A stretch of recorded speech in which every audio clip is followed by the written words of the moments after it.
Salut à tous et bienvenue dans ce nouvel épisode de Nom de Zeus. Ah, l'évolution. Notre façon d'entrevoir le monde s'est toujours construite en imaginant l'avenir, mais en regardant vers le passé. Connaître nos origines, notre point de départ, afin de mieux visualiser notre place et mieux nous intégrer dans notre monde. Aujourd'hui, nous allons tenter de voir où la science actuelle en est vis-à-vis de cette question. Allez, c'est parti.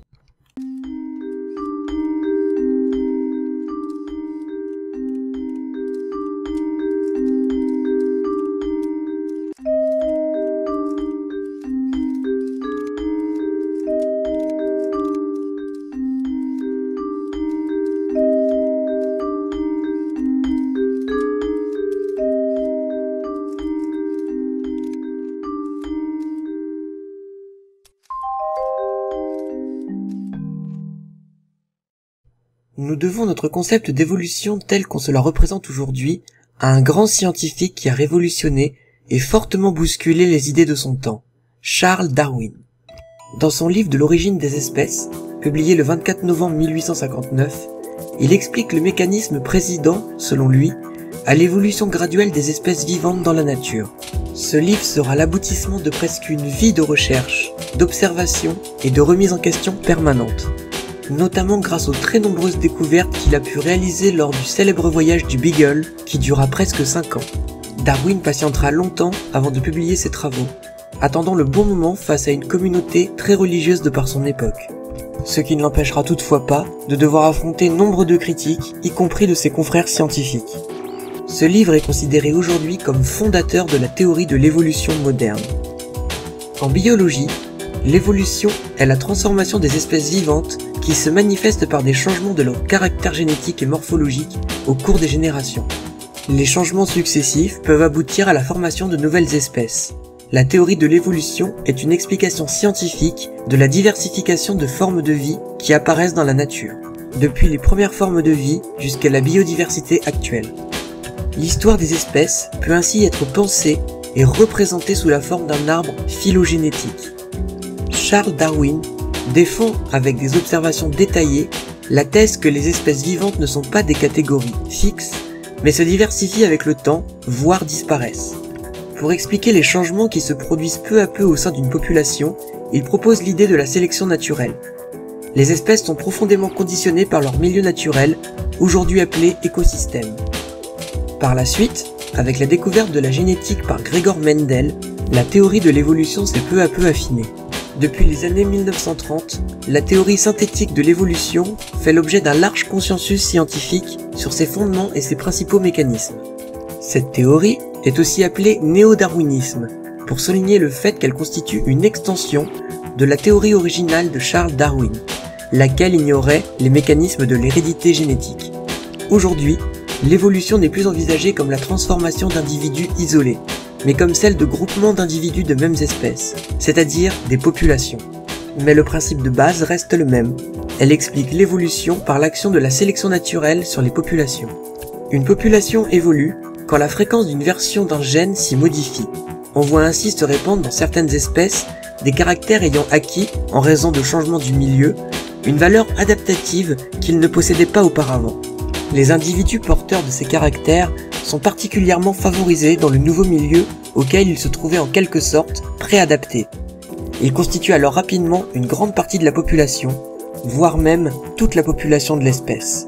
Les caractères qui se répandent alors correspondent à des gènes existant silencieusement auparavant au sein de l'espèce. Lorsque l'ensemble des individus qui constituent une espèce forment plusieurs populations isolées, chacune de ces populations peut acquérir des caractères particuliers et donner naissance à des variétés différentes au sein de la même espèce. Si ces variations sont par la suite dans l'impossibilité de se croiser, elles divergent de plus en plus et finalement deviennent interstériles. Elles constituent alors des espèces distinctes. La barrière qui sépare les variétés d'une même espèce peut être de nature variée. Mais la science continue de progresser. Avec la révolution génomique, nous n'en sommes qu'au début de la biologie.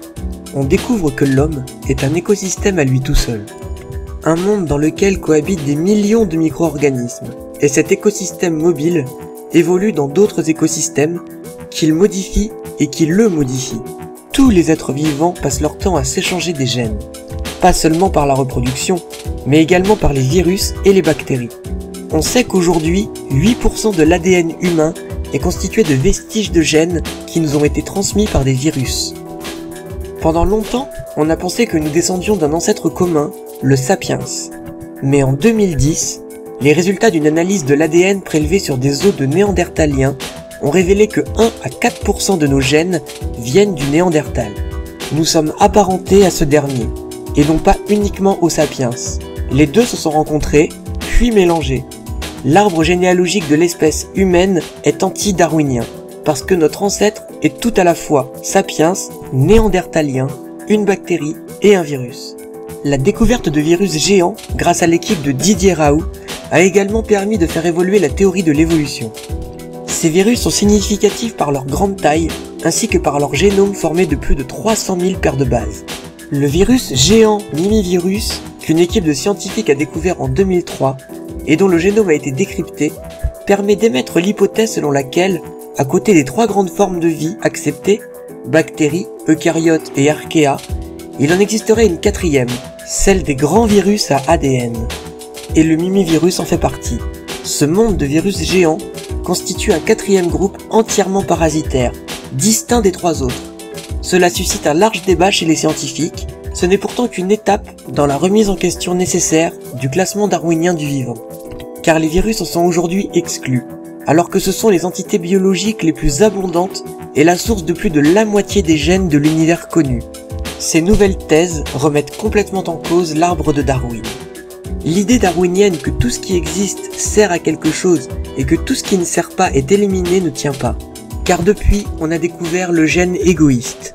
Notre génome est plein de gènes égoïstes, qui ne cherchent qu'à se reproduire et n'en ont rien à faire d'améliorer ou non l'organisme. Certaines bactéries ont jusqu'à 40% de gènes qui ne servent à rien. L'évolution peut sélectionner une capacité qui n'est pas du tout un avantage à un moment T, mais qui peut le devenir plus tard. Quand un organisme vivant n'a pas l'occasion de manifester ses qualités, cela ne signifie pas qu'il soit inutile. Notre répertoire génomique est une sorte de dépôt de munitions. Plus il est riche, et plus on a de chances d'y trouver, le moment voulu, l'arme adaptée à une menace imprévue. La super spécialisation de l'homme est un avantage qui n'est que conjoncturel. Idem pour l'agent de la variole. Il s'était tellement spécialisé qu'il était devenu hyper adapté à l'homme. Quand cet hôte unique a trouvé la parade, un vaccin, la variole a été éradiquée. En fait, Darwin était un optimiste. L'évolution vue par Darwin est forcément avantageuse. La sélection fait progresser les espèces et tout évolue vers le meilleur, tout s'améliore. Mais les organismes survivants ne sont pas meilleurs que les autres, ils n'ont pas de meilleures raisons de survivre. Le virus ou la bactérie pathogène qui vous infecte ne cherche pas à vous détruire, pas plus que le gène ne collabore intentionnellement à votre bien. La nature est parfaitement indifférente à notre sort. Dans la vision darwinienne de l'évolution, tout a été créé une bonne fois pour toutes. Et s'il apparaît de nouvelles espèces, c'est uniquement par adaptation graduelle des espèces existantes. En fait, la nature ne se contente pas d'évoluer, elle continue d'inventer des espèces en permanence. On s'est aperçu qu'une bactérie nommée Wolbachia avait réussi, en affectant un ver, à intégrer 80% de son chromosome. Elle avait de ce fait fabriqué une nouvelle espèce de ver. Une évolution brutale et massive qui n'a rien à voir avec l'évolution lente et verticale décrite par Darwin. Entre 10 et 15% de nos gènes sont des gènes dits orphelins, ce qui signifie que l'on ne peut remonter leurs traces. Ce sont l'étude de ces gènes, à travers l'étude des virus et d'autres bactéries, qui pourront peut-être un jour nous éclairer sur notre passé lointain. L'œuvre de Darwin restera brillante, car elle permettait de rompre avec l'idée du créationnisme dominant. Mais les avancées scientifiques modernes bousculent et font évoluer cette théorie.